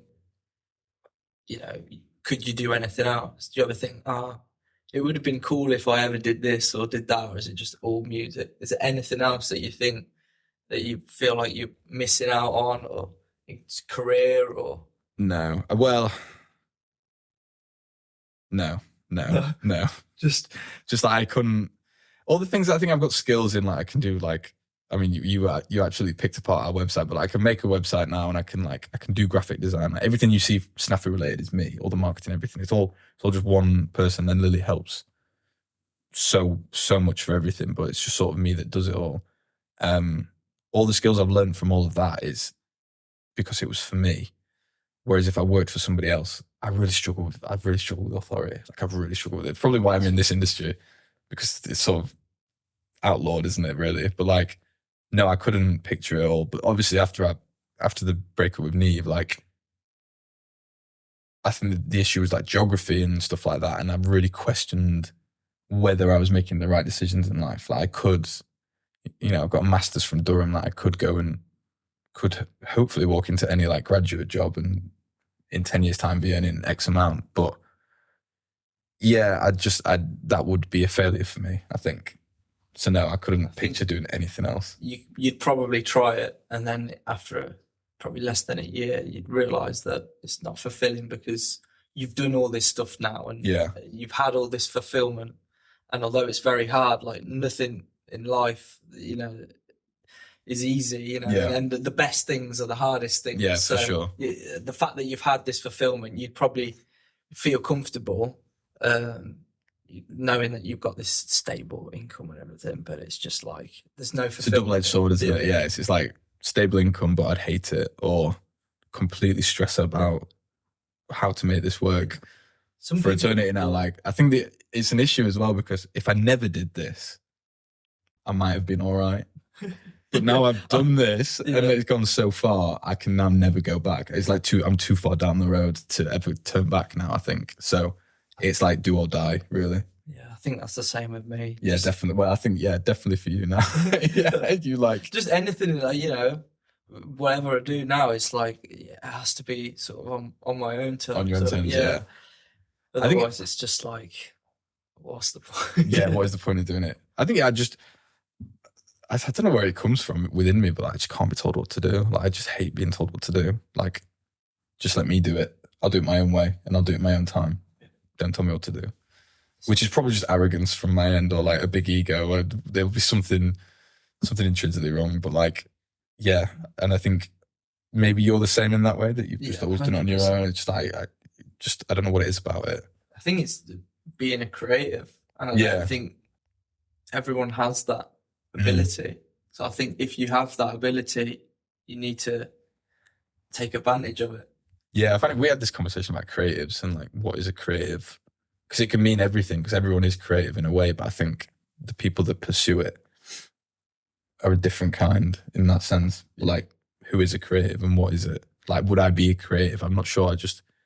I put on events, but then there is a creative element to it, I suppose. But you in a band definitely is creative. But it's not about just art. It's about building something. Yeah, no. Creating something. And obviously, like you said, you head up everything, like the website, the artwork, like the listening to the different acts and being like, how can I incorporate this? Obviously finding us and saying, how can I use these tools and how am I going to promote it? And it's always thinking about outside the box, like how am I going to market it? It's like just relentless energy to just create something, isn't it? And that's what a creative is. And it could be in any aspect of life. You could do any sort of business, but it needs that sort of creative force to create the brand or the business. You're creating something within a space, aren't you? Yeah. No, I think as well, like, so I did marketing at Durham, and what I've learned in a year at SNAFU has been so much more, like incomprehensibly more than anything I learned in university, because you're sort of learning within these finite rules and there's like stabilizers on your learning. Whereas like, as you know, like marketing is just completely different to that. Like some of the best marketing campaigns are the ones that nobody thought about doing. And then if you just stick to these rules of marketing that a scientist says, then it's just not really going to work. You're just going to look very bland. And so, yeah, it's just interesting the person I am and how it's all going to work. And if it will work, I'm still firmly aware that it might not, but I really, really want it to, and I think it will. I think it will. The passion for it is almost too strong for it not to, really. And I think people are identifying with that, and people are attaching themselves to the brand without me asking. They're just part of it, and I think hopefully that is the path for success. And I think Seatlab's going to go on that journey as well. But yeah, is there anything from you guys? Is there anything exciting?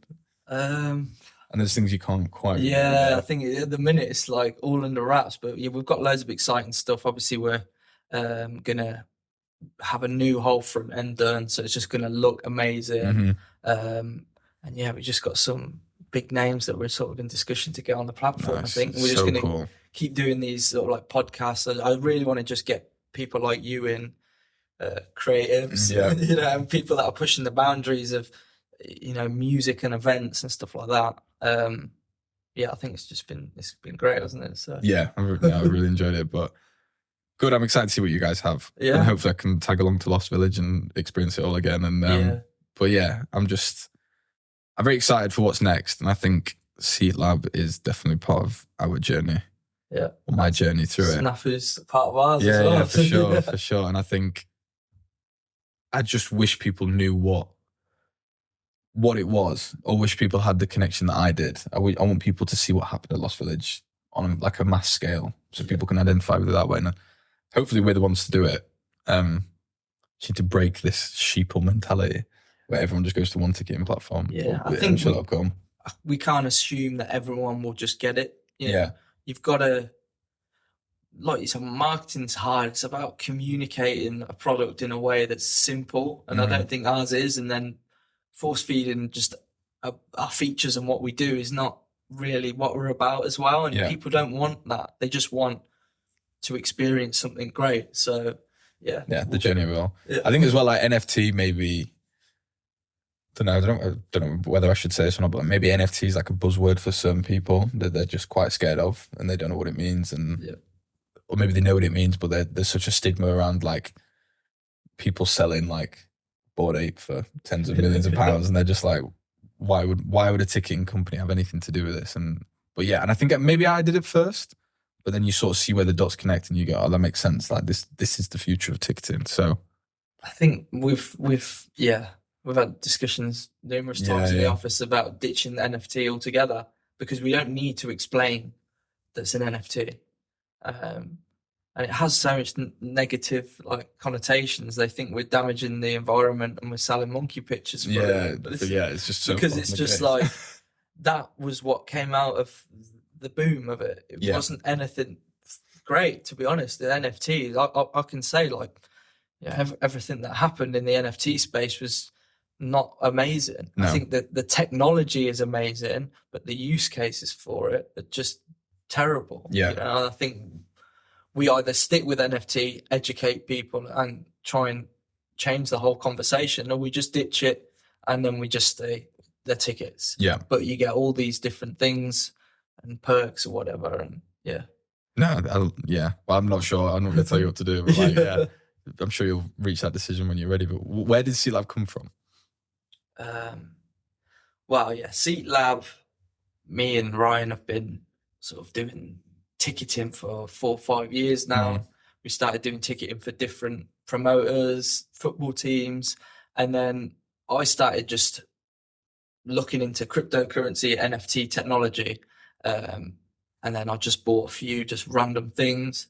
I like the experience of the buying experience, seeing that there was this transparent market and you could, sell between each other, and it was peer-to-peer, decentralized and everything.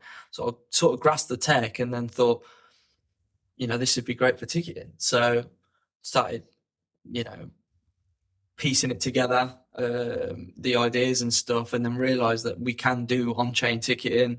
It's going to be great for like ticket tout prevention, fraud prevention, allowing people to actually own the asset as well. We just kept... I actually forgot about that, like the ticking touting, because I was looking to fix it for us, because again, I want to do it so cheap. And then when we did Sammy Virgie it for like, I think the tickets were like, the max they were £8 for our second ever show, and they sold out instantly. And then people selling 2 tickets for like £80. So like 100%, like it was just, I was like, there's no way you're getting away with that. So I found out who they were and refunded them, so people could buy it for £8. So I'm just not having that like at all. And I forget that you guys brought that in, and it sort of, I forgot it was a feature because it doesn't happen anymore, because we sort of use Seatlab and no one really sells the tickets on like they used to. So it's such a good feature, especially when you see, I saw like, I wanted to go and see Post Malone in Manchester, and I think tickets were like £360 just for one ticket. It's just crazy. I go to a festival for that. I go on holiday for that. So I think that's the biggest issue in ticketing right now. Yeah, there's huge things about it with obviously Taylor Swift and everything. And if you can control it, like we've got a few things in place. So if you download a wallet, to buy any tickets, you need a wallet. So you can buy tickets without one, but then it's tied to your phone number. Yeah. And then your wallet's tied to your phone number. So unless you have loads of devices, you're going to buy loads of tickets on loads of phones. It's already a problem. You can't just bulk buy or easily set up loads of accounts. So there's the first hurdle. And then we allow sellers to add parameters in, so they can say, right, you can resell the ticket, but I don't want the ticket price to go over £500 or £50 or whatever. So they can add ceiling prices. Then we don't let people, you can't like screenshot it because the QR code changes. So it has to be in your wallet. So we know the person that owns that. So for that respect, you can only resell it through Seatlab. So every time it's resold, obviously there's a ceiling price. And also we allow the artist to say, or event organizer to say, well, I want 10% of every resale. So then they can actually start earning revenue from the resale market. That's quite cool. So, I didn't know that. Yeah, so there's loads of little tools that we've got, like the max resale price, the fact that you can add royalties, and also you can disable resales altogether. Yeah. So we're adding all these tools. Either it's like non-resellable or non-transferable. So we don't want to say like this is the rules. No, we say like any seller or event organizer, you dictate your rules. You can decide. Yeah. That trip to SUP actually with our Ross and Friends show, because I didn't know that the QR code refreshed. Yeah. The amount of people that screenshot it and send it to people, Yeah. they just turn up to the door and like, you ain't got a ticket. Like, yes, I have. And then I called Joe on the night, I think, and just went, no one's got tickets. Like, these tickets aren't scanning whatsoever. And he went, and I was like, are they screenshots? And I was like, oh yeah, they are. And he was like, well, they just won't work whatsoever. So we had to let them in the end. But yeah, it's such a good idea because it needs, I think maybe we need to improve on that education part as well. Yeah. You know, just making sure everyone knows, like, you need to have it in your wallet. I think at the time, ticket transfers weren't. I think they were like they were in progression. Yeah. And I think they came out like 2 days later. And you just couldn't. It didn't turn around for that event, so they couldn't like transfer tickets. But yeah, it's such a cool feature. It's such a good idea. That's it. I mean, we have so many features, and we've wanted them out like last year. You know, it just takes so long. It's so much thought process that goes into everything. So yeah, we're trying to roll out as many features. Of course, I fully get it. But like, it's something people like definitely with other ticketing things like they just take a screenshot and then they go to the event anyway, and they just sold it for $10. Yeah, it's like so they've basically got in for free or.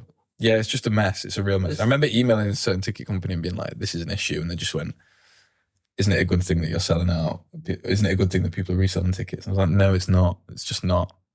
It's not a good thing in any way. No. I think it's okay if they're selling them because they can't go.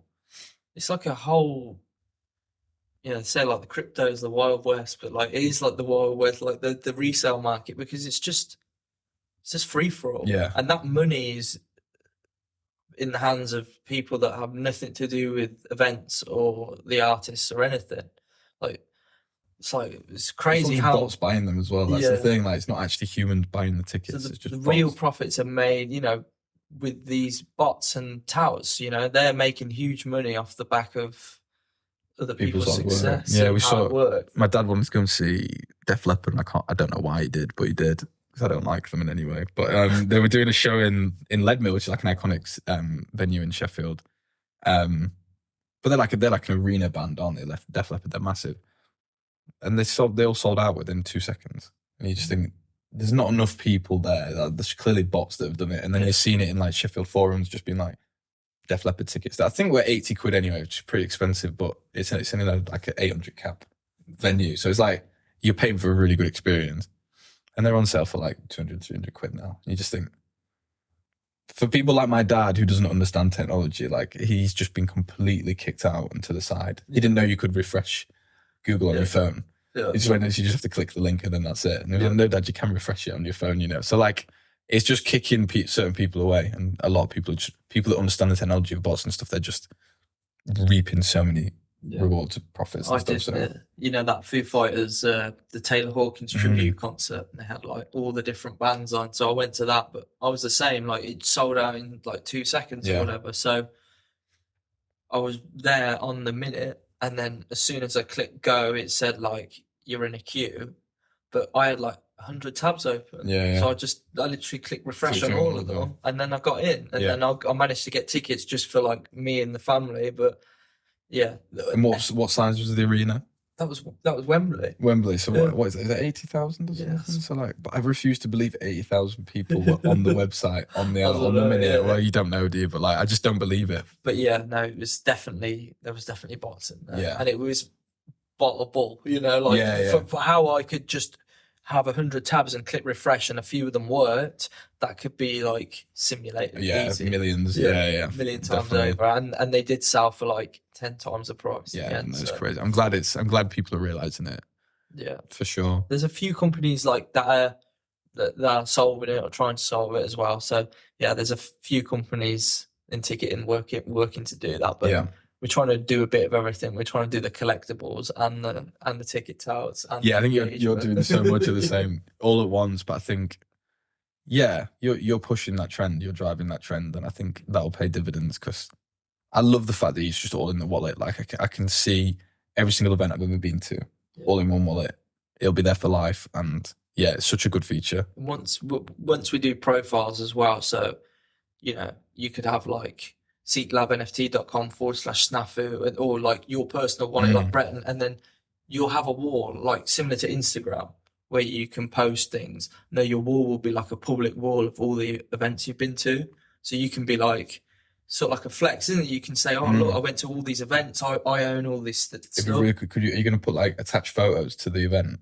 Is that going to be possible in any way? Because I think that'd be really cool. Maybe, but what we've got is like obviously the airdrop function. So we could say like if you've been to an event, you get airdrop like a commemorative photo or something like that. So maybe we like urge all the sellers to do that after every event, because then that's like a memento, and they can resell that if they want, or just keep it. Keep it, yeah. Yeah, if you've been to like an iconic show, you want to resell like a commemorative thing, you could do so if you wanted, and then that event organizer or the artist gets paid royalties for that. So it's like an extra revenue stream for them as well. So I think as well, it's cool because you could feasibly host artists as well, couldn't you? Because they could like pay a fee, a bit like what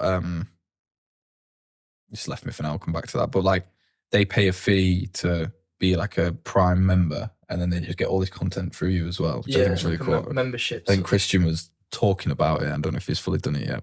With Zero, should I say?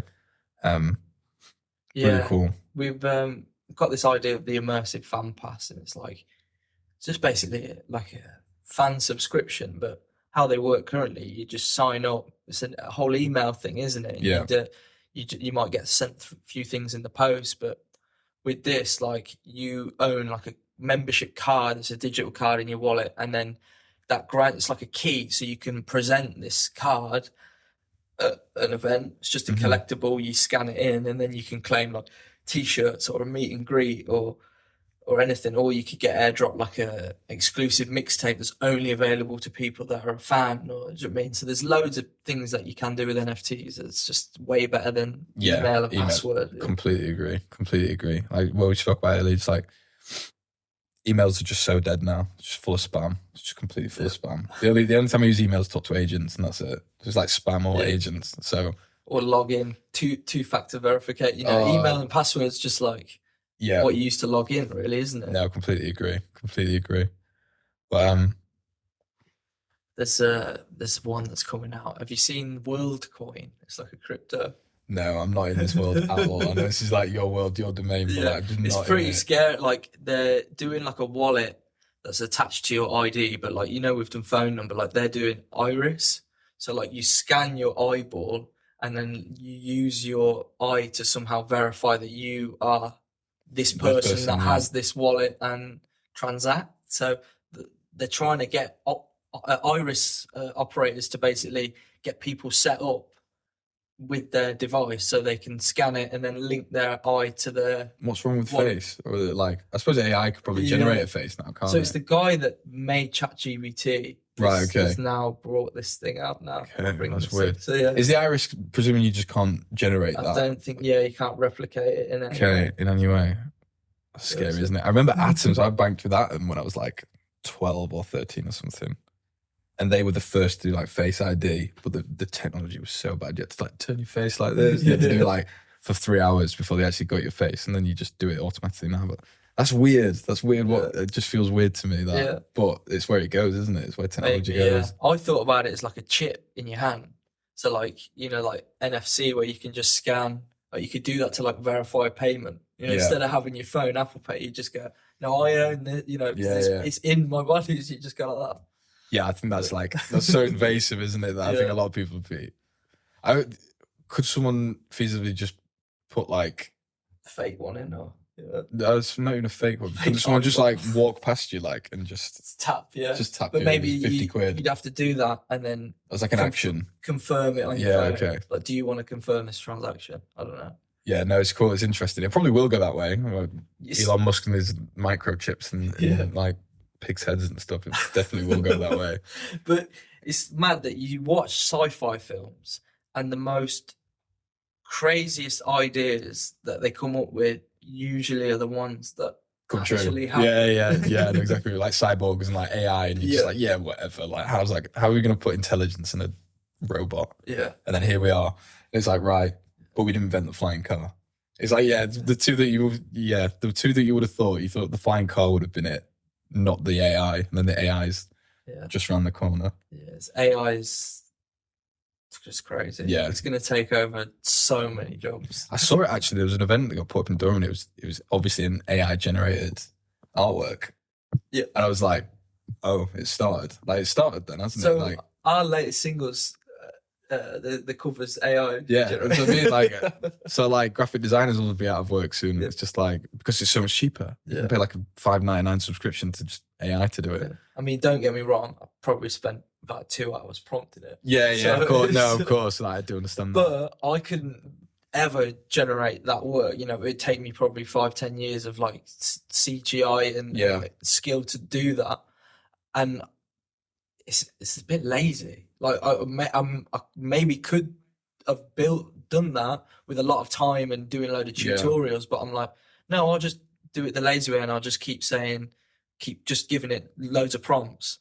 Right, that's nearly there. I'll just change that word. Oh, that's nearly there. It required less thought process than having to go on the internet, having to learn like a 3D tool, having to, you know what I mean? But then imagine what you could have done to learn that. Do you know what I mean? Yeah. But I think that's the issue. Like, we can learn anything now. Like, you can learn anything. There's YouTube tutorials and anything. Like, so you got to choose which one you want to learn and become a master of. Yeah.